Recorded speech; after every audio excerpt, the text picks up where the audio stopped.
Zoria Age of Shattering is a turn-based fantasy RPG where you can customize your party and their abilities to take on a vast array of foes as you explore diverse and creative environments.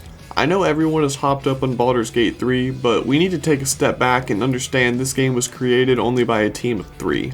This three-dimensional game takes place in a high fantasy setting, so you'll be seeing lots of goblins, giant spiders, and more exotic creatures like dragons. Don your character with badass looking gear with tons of variety. You actually get to see the individual pieces that you equip, though you may have to sacrifice some aesthetics for greater ability bonuses. At the beginning of your game, you get to customize your starting character's looks and class. The character creator was a lot more in depth than I expected it to be. While it didn't have the ability to customize every little aspect of your appearance, it's more than enough because often the only time you'll see your character's faces are the portraits on the left side of the screen or during a conversation. Every attack and spell is accompanied by some flashy animation, with magic being by far the most pronounced and fun to look at. Every time you heal and deal damage, numbers will jump out from the point of contact.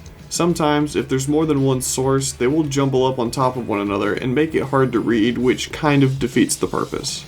Every environment you traverse is incredibly fleshed out. There's an amazing amount of set dressing. Every forest, cave, castle, and village is unique. My only complaint is there isn't any height differences in the battle terrain. Everything takes place on ground level. If there was verticality involved, that would increase combat's complexity by complicating lines of sight and making ranged attacks easier or harder to hit depending on if you're higher or lower than your target. The existing terrain adds a small level of complexity by introducing obstacles you have to navigate around to reach your target or breaking lines of sight for range attacks. But I often found that the position my party found themselves in at the beginning of combat was often where they stayed. There wasn't any reason to move around unless the archer didn't have line of sight, or if the tank wasn't already in the enemy's faces. You can't move away from an enemy without provoking an attack of opportunity, so why would you ever run away to offer them a free swing at you? The musical scores and ambiance are incredible. It feels like you're marching through on a Lord of the Rings adventure, and the ambient sounds of the world around you make it feel alive.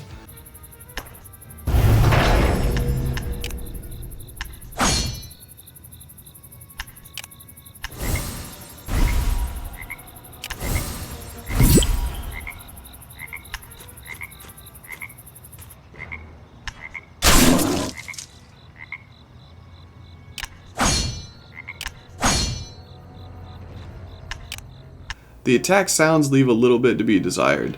In a game where combat is the bread and butter, and you'll be spending about half of your time in combat, I wish there were a variety of different sound effects for each attack. Swinging a sword, shooting an arrow, or casting a spell will sound exactly the same every single time. A little bit of variety would make it a lot better. Then there's the voice acting. I'm not sure when, but I realized I didn't hear any more voice lines about 4 to 5 hours into the campaign. At the beginning of the game, there's a mixed bag. The important NPCs get voices, but only for the first few lines of dialogue. It was a little odd to only hear part of what they were saying. I'm not sure it was to save money or what. Some of the NPCs sound just as good, and others, well, don't.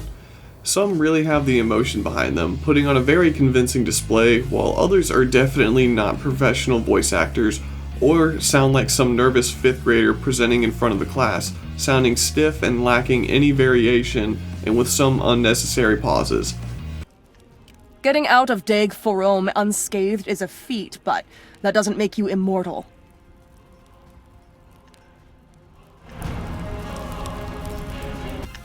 What's a few dead soldiers to an army led by necromancers? Just fuel for the fire. Then we should not waste any more time and go find her.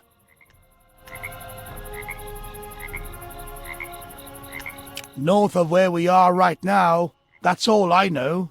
Personally, I don't think there's anything wrong with small indie teams using AI for character voices to save some money, but if it sounds this bad, just don't have the lines voiced at all.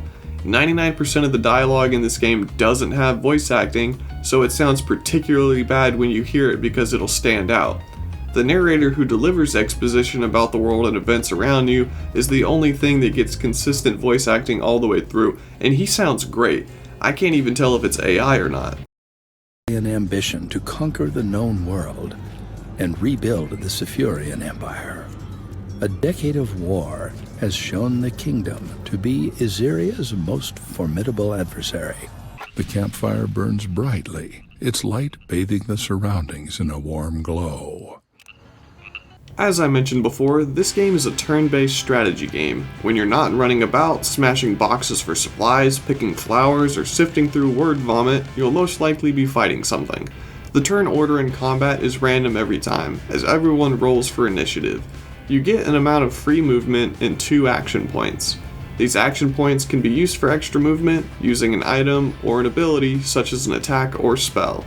My biggest complaint for combat is not being able to move after you use your action points. If you have free movement left, you should be able to move to cover, in my opinion. Your squishy archer should be able to move out and take a shot or two and then duck back behind cover, instead of being stuck in the line of enemy fire where they absolutely would not be realistically. Your character abilities will show you their costs, including action points. Your other combat resources other than health are focus, and either mana or energy depending on if you're a spellcaster or martial class. You build focus by attacking with basic attacks, and you'll keep it outside of combat, but it will slowly drain. Both classes require this resources for their special abilities, so it forces you to think a little bit about what you'll do on your turn. You can't go full gas and burn all of your mana on spells until nothing is left standing because you need to maintain some level of focus. Energy and mana function the same way. The only difference is if you're a magic using class or not. After each combat, you'll recover some amount of health and mana, but you'll also get fatigued. As fatigue builds, you'll become less effective at combat, so you'll eventually be forced to camp and take a rest to recover your health and resources by using camp supplies, and the number of hours you choose to rest determines how much you recover and how many supplies you consume. You can't survive the whole game with health and mana potions carrying you the whole way. Well, I mean, you might be able to, but who wants to suffer through playing this game with that much fatigue on their character?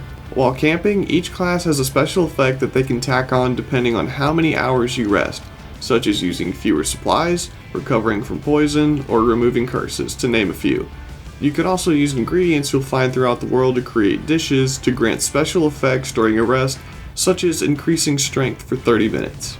Now, to talk about your party. You can have up to 3 members in your party for a total of 4 including yourself. As you progress through the game, you'll meet many people who can join your party, either permanently or for just the current quest that you're undertaking.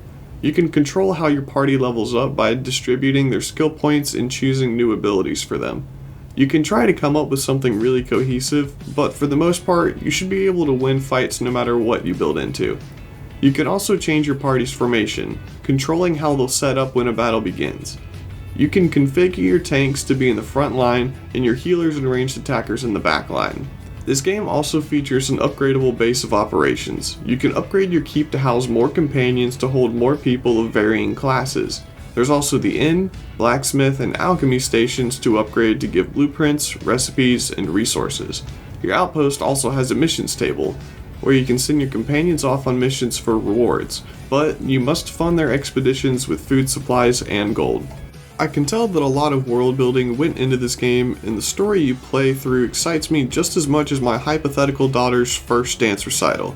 That's to say, really excited in the beginning, and the longer it went on, the more I wished I was doing literally anything else.